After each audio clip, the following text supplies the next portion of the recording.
आज मैं आपको एक अनोखी रहस्यमय कहानी सुनाऊंगा। अगर आप चैनल पर नए हैं तो अभी सब्सक्राइब कर ले तथा कहानी पूरा देखें। अंत में एक अनोखा रहस्य छुपा है। धन्यवाद। तो सुनिए। प्राचीन काशी और मगध के सीमांत पर एक ऐसा क्षेत्र था जहां की प्रजा पर्वों के प्रति अत्यधिक दिखावा करती थी। छठ पर्व भी वहां आडंबर का रूप ले चुका था। लोग पूजा के लिए प्रसाद की सामग्री, फल फूल को दूर दूर के शहरों से कृत्रिम और महंगे रूप में लाते थे। वे प्रकृति द्वारा सहज रूप से दिए गए फलों जैसे साधारण केले, ईख की बजाय चमकदार, अप्राकृतिक और दुर्लभ वस्तुएं एकत्र करते थे। वे मानते थे कि महंगी वस्तुएं ही भगवान को प्रसन्न करेगी। इस क्षेत्र के निकट एक घने वन में एक युवा महिला रहती थी जिसका नाम अरण्या था।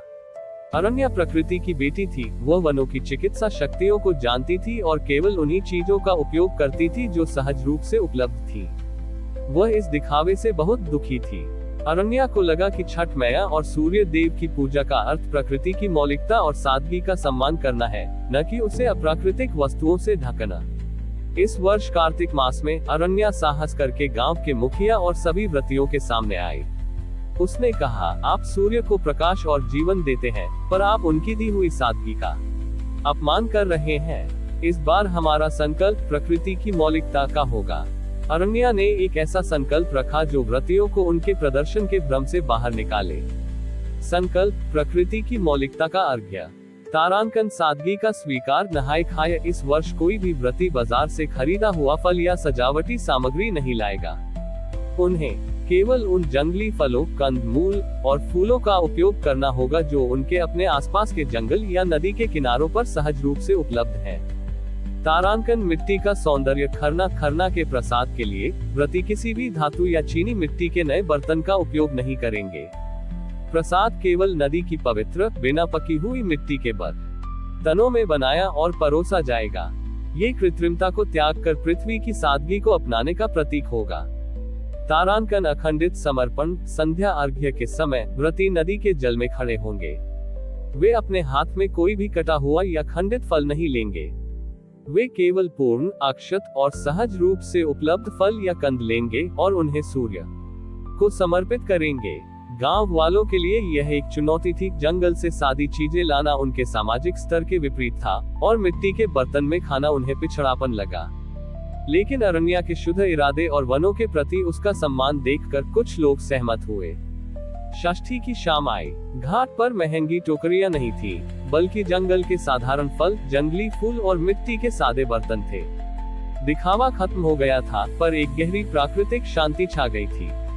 जब अरण्या ने अपने हाथ में एक साधारण पूर्ण कंद लेकर अर्घ्य दिया, तो उसने प्रार्थना की, हे छठी मैया, हम आपके दिए हुए जीवन की मौलिकता का अपमान कर रहे थे।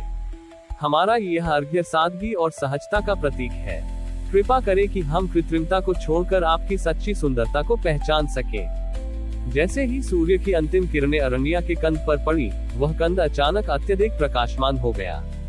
उसी क्षण नदी के जल से एक स्फटिक सी पारदर्शी ध्वनि निकली और घाट पर रखे सभी मिट्टी के बर्तनों से स्वयं ही शुद्ध जल रिसना शुरू हो गया, मानो पृथ्वी स्वयं छठ मैया को जल अर्पित कर रही हो। अरण्या ने घोषणा की, छठी मैया ने हमारी सादगी को स्वीकार किया है। उन्होंने हमें दिखाया है कि सबसे बड़ा सौंदर्य मौलिकता में है और सबसे शुद्ध जल वह है जो पृथ्वी स्वयं देती है। उस दिन के बाद उस क्षेत्र में छठ पर्व पर प्रकृति की मौलिकता का सम्मान किया जाने लगा। लोगों ने बाजार की कृत्रिम वस्तुओं को त्याग कर अपने आसपास की सहजता में सौंदर्य और भक्ति को खोजना सीखा। अरण्या ने सिद्ध किया कि छठ पूजा का सच्चा सार बाहरी प्रदर्शन में नहीं, बल्कि प्रकृति की सादगी, ईमानदारी और सहज मौलिकता के प्रति रखे गए सम्मान में है। अरण्या के मौलिकता के संकल्प ने गांव में सादगी और प्रकृति के प्रति सम्मान ला दिया था। लोग अब दिखावे को छोड़कर जंगल से सहज रूप से उपलब्ध फल फूल इकट्ठा करने लगे थे। लेकिन गांव में अब भी एक बड़ी समस्या थी, बीमारियां और रोग। यद्यपि वे शारीरिक रूप से स्वस्थ दिखते थे, पर अक्सर मौसमी बीमारियों, बच्चों में दुर्बलता और असाध्य रोगों से पीड़ित रहते थे। वे महंगी और अप्राकृतिक औषधियों पर निर्भर थे, जिनका अक्सर कोई स्थायी लाभ नहीं होता था। अरण्या जानती थी कि सूर्य, जो जीवन का स्रोत है, वह आरोग्य भी देता है। उसने महसूस किया कि उनकी पूजा में प्रकृति की उपचारक शक्ति का आह्वान होना चाहिए। इस वर्ष छठ महापर्व से पहले अरण्या ने गांव वालों को एकत्र किया और अपना अंतिम, सबसे अधिक जीवनदायक संकल्प रखा। संकल्प, आरोग्य प्रकाश का अर्घ्य। तारांकन उपचार का त्याग, नहाय खाए। इस दिन से लेकर पर्व के अंत तक गांव का कोई भी व्यक्ति किसी भी रासायनिक या बाजार से खरीदी हुई औषधि का सेवन नहीं करेगा। वे केवल जंगल में उपलब्ध जड़ी बूटियों और कंदमूल का उपयोग करेंगे, जैसा कि उनके पूर्वज करते थे। ये प्रकृति की उपचारक शक्ति पर विश्वास का प्रतीक होगा।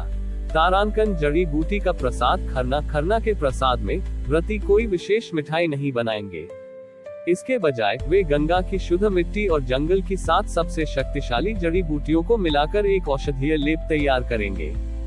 यही उनका प्रसाद होगा। तारांकन आरोग्य प्रकाश का अर्घ्य। संध्या अर्घ्य के समय व्रती नदी के जल में खड़े होंगे। वे अपने हाथ में कोई फल नहीं, बल्कि वह औषधीय लेप लेंगे। अर्घ्य देते समय वे लेप को सूर्य की ओर दिखाएंगे और प्रार्थना करेंगे कि सूर्य अपनी आरोग्यकारी ऊष्मा इसमें समाहित कर दे। गांव वालों को ये कठिन लगा, अपनी बीमारियों के लिए दवा छोड़ना खतरनाक लग रहा था। लेकिन अरण्या ने कहा, छठ मैया हमें सिखाती है कि सबसे बड़ी औषधि प्रकृति में है। षष्ठी की शाम आई। सभी व्रती उस औषधीय लेप को लेकर जल में खड़े थे। जब अरण्या ने अपने हाथ में लेप को सूर्य की ओर उठाकर प्रार्थना की, तो डूबते सूर्य की अंतिम किरणें लेप पर पड़ी।